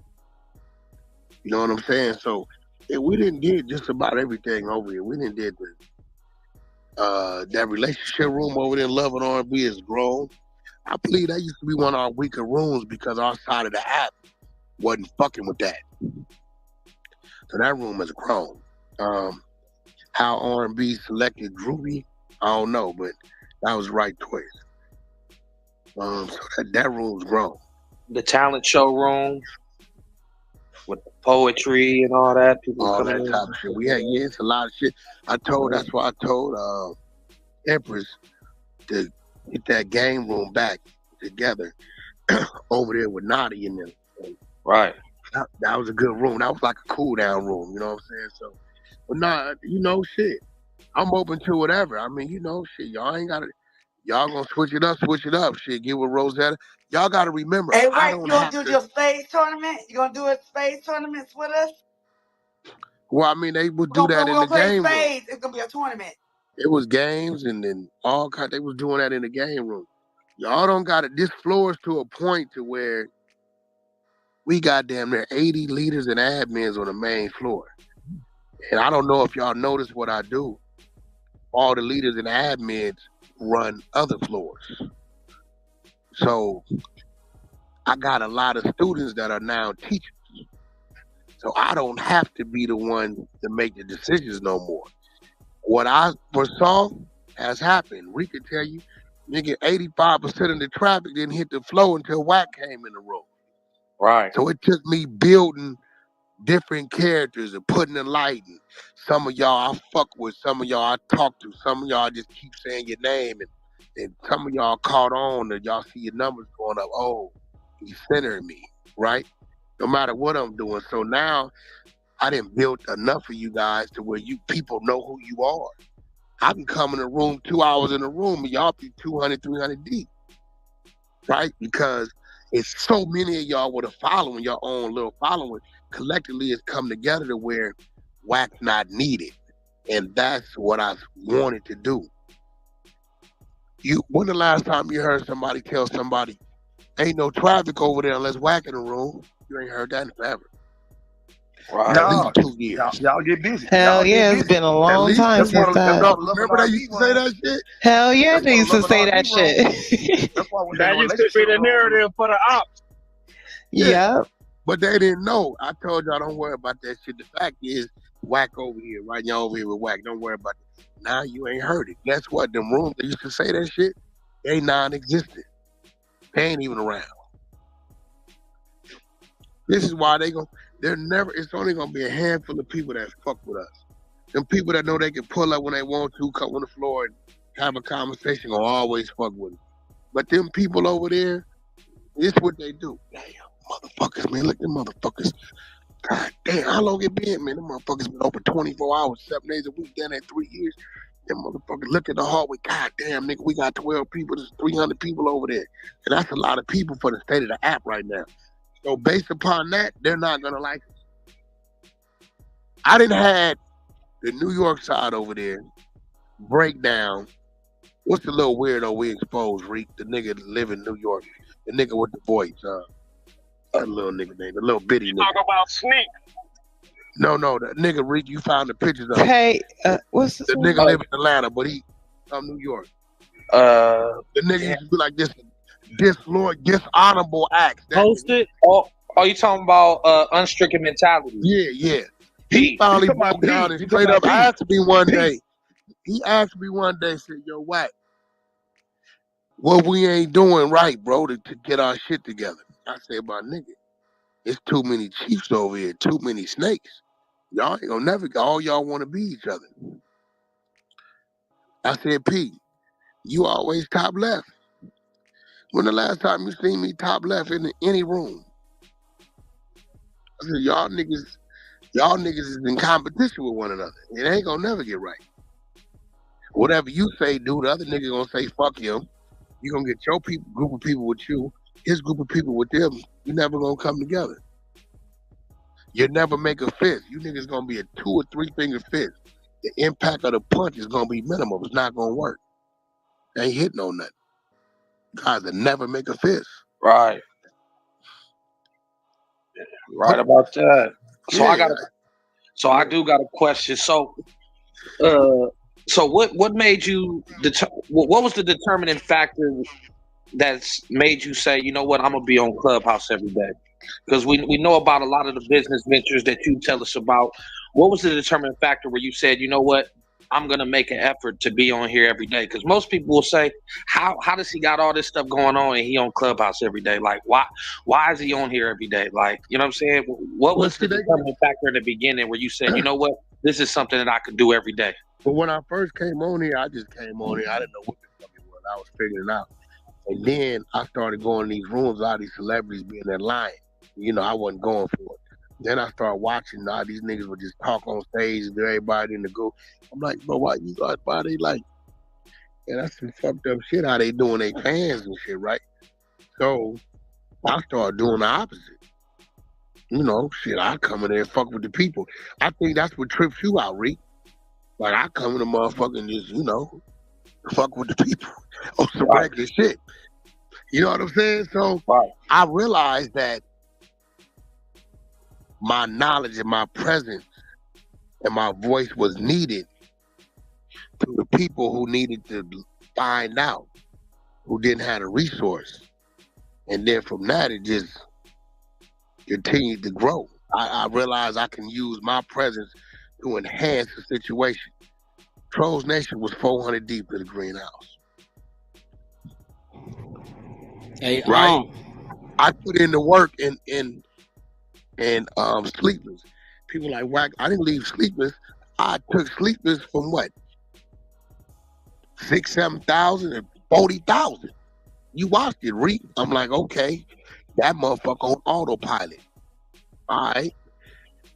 Dude kept telling me to come down to his room. I came down to the room, hit the room. I said, yo, what's this nigga right here? Who's this nigga Reek? Nigga, all right. They got a good delivery, resetting and shit. Like the way he ran the room. I kept coming back. We built that motherfucker to what, 12, 13,000? And we was gonna keep building. We didn't know the nigga was gonna get weird because we cracked the 100 room open. We didn't know, right? So when I seen that people had questions and people had shit they wanted to find out, and I could be like accessible to them and help them, I think that's what kept me coming back. So how do you balance that? Like, how do you take care of all the other business outside of Clubhouse and still have time to be on Clubhouse? I don't have a 9-to-5 hands-on job, so like today took me 45 minutes on a conference call to go over the finalized contracts with Nigeria and Congo, and we need this, that. Then it took me another 20 minutes because R&B is now a part of the business. R&B hit such and such. We need this. Send that over. I'll handle this part of it. I got to turn in a schedule for container delivery. We done. Now watch this, Reek. Let's say I wanted to just shut down for the rest of the year. That's a $200 million play. Man, It's different for me. right. I get a call today, yo, Wack, we trying to book this artist. We got 4.2 million as our budget for 2 dates. We paying you a 10% commission. So I make a phone call, boom, boom, boom, boom, boom. Sit back to details, boom, boom, boom. The phone calls maybe last 20 minutes. Deal closed, that's 420,000 my way. It's different for me. My business is conducted on phone calls, text messages, and emails. Very seldom do I have to show up somewhere. Like Okay. right now, I just went and picked my kids up from school.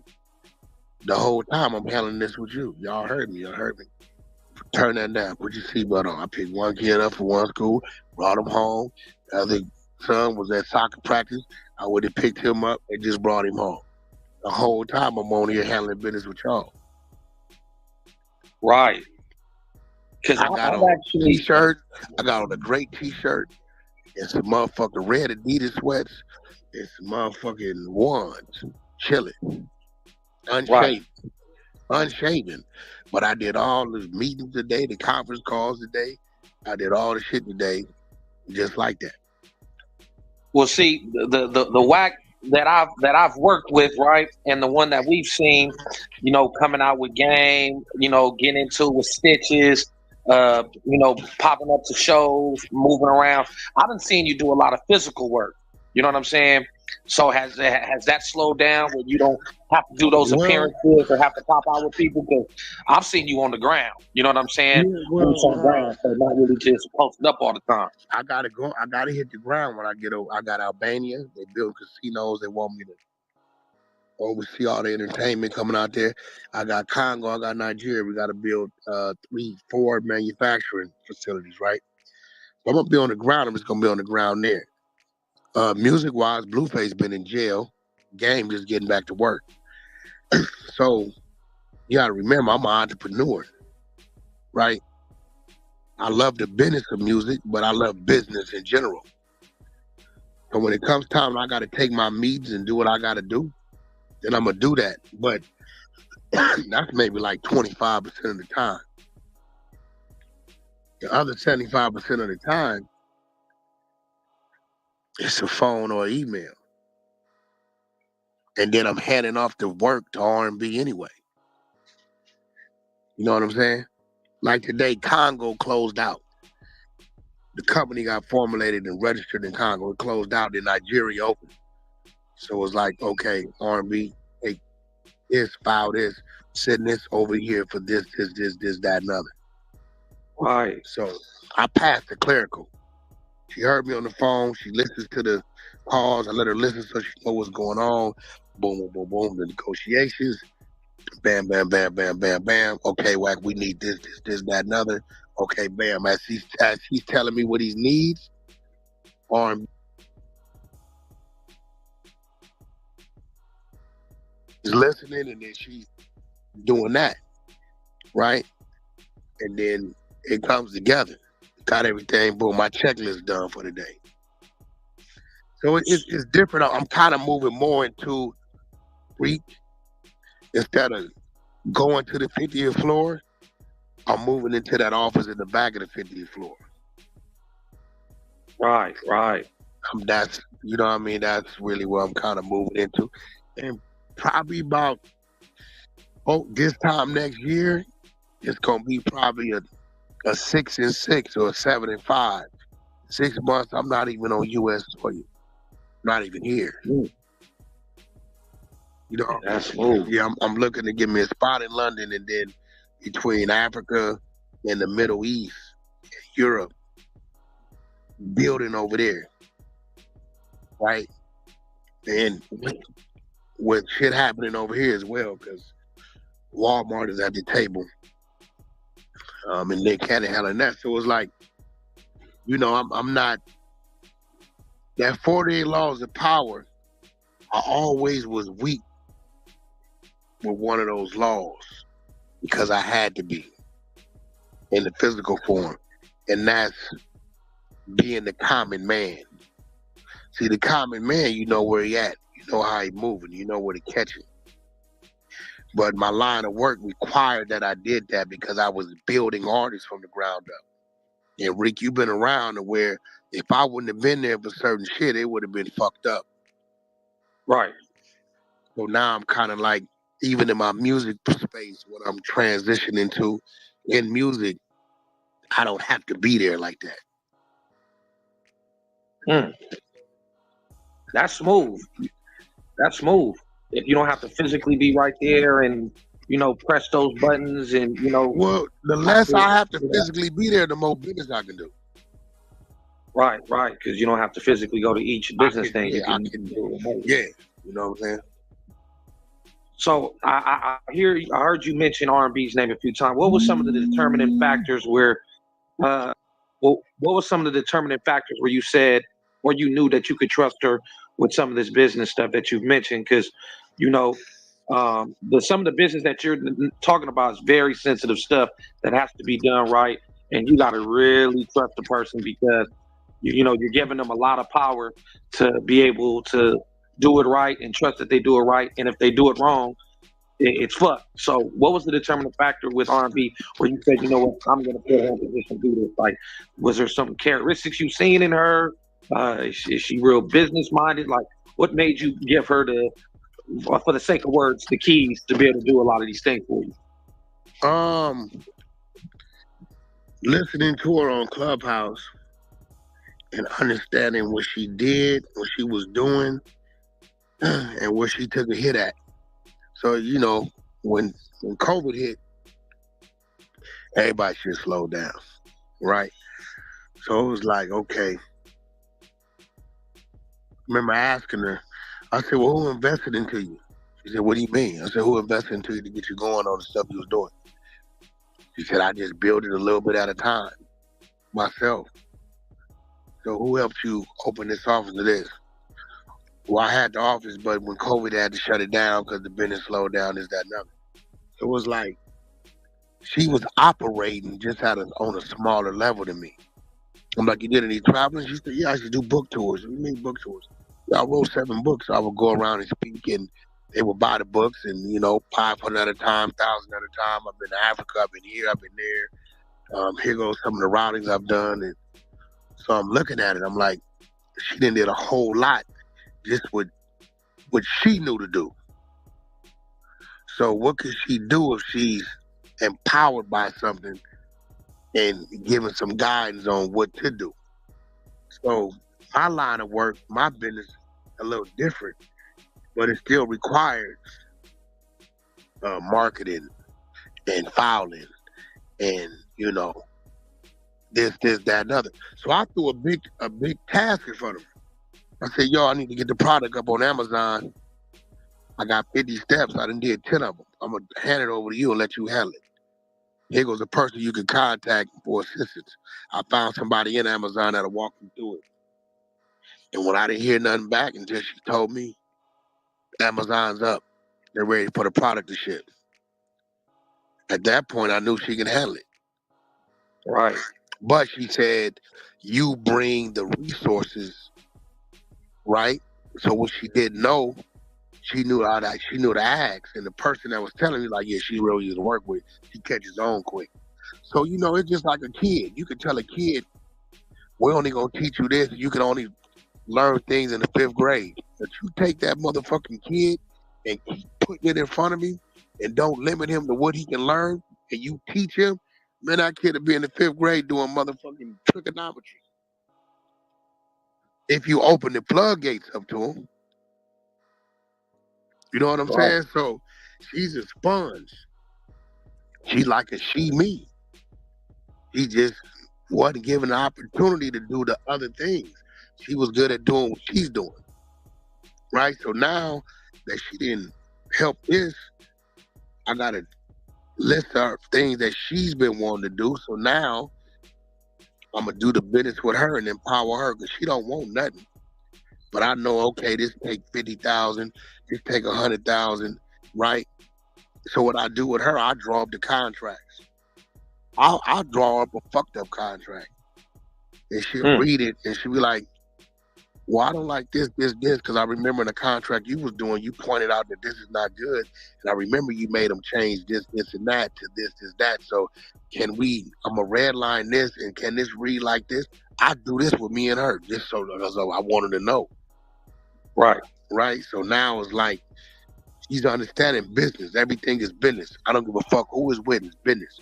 Make sure it's business, because don't let me do something and I'm able to step in and well, if I'm telling you I'm obligating myself to this business you want to do, and it costs $100,000 to do it, and I'm telling you I'm gonna release $50,000, what's stopping me from saying fuck you in the business and not giving you the other 50? He said, well, the contract. I've learned from you the contract. So contract it. You know what I'm saying? Make me obligated to it. Right? You know what I'm saying? Pay a price. Smart. Yeah, so it's like she catches on to it. And she was willing to receive the teachings, and she puts in a lot of work on shit I don't do. You know what I mean? I can pass it. I can pass the baton and come back to it and close the shit. If she didn't want to do some shit dealing with some of my business partners, I said, look, this is my business partner, you're hard to deal with. So prepare yourself for it. Right. You know what I'm saying? Some of these niggas is like, you know, and I put her in that box. She been handling it. She been handling it.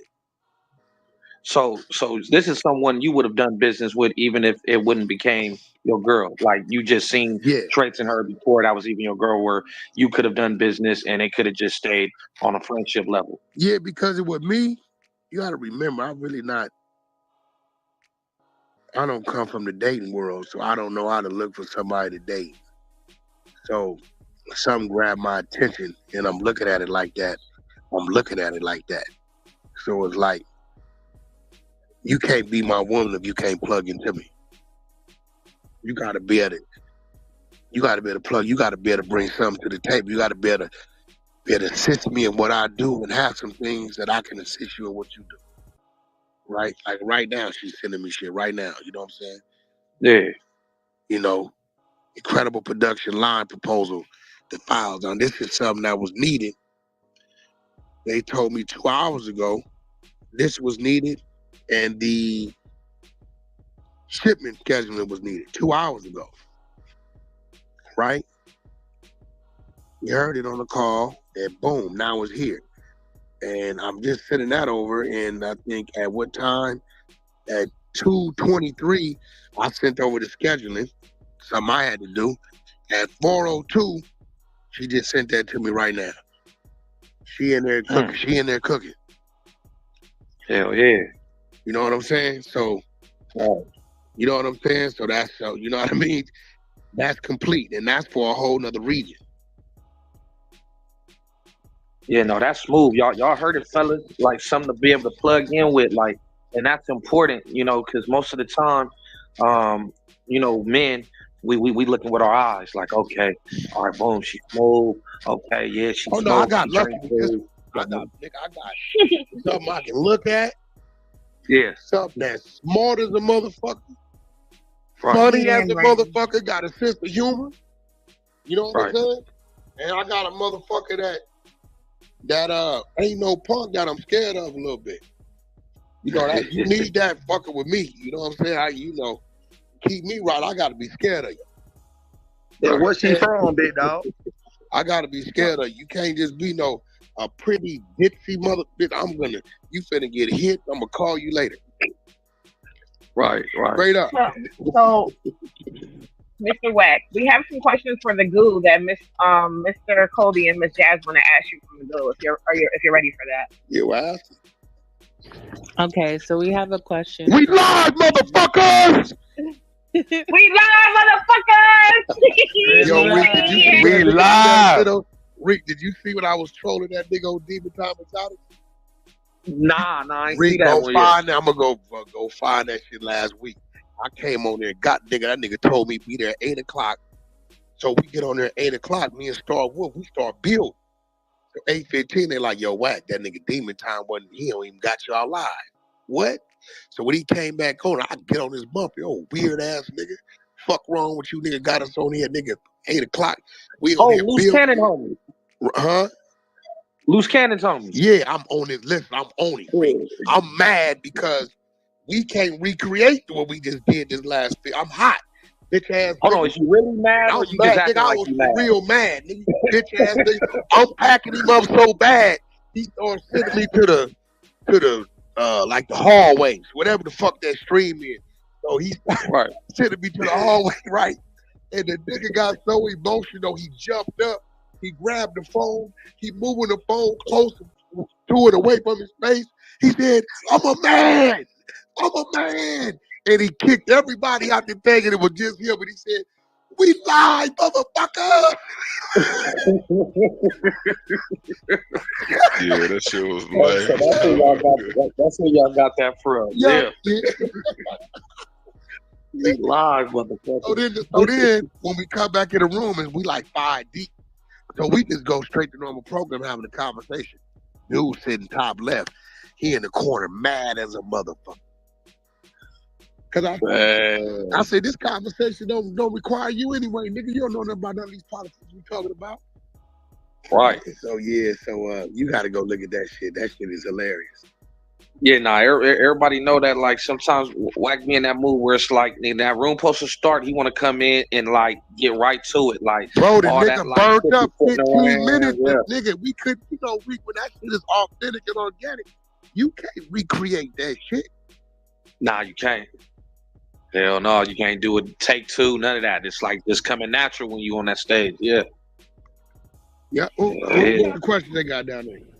All right, Wack. So this question is from AB. She's working right now. So her question is,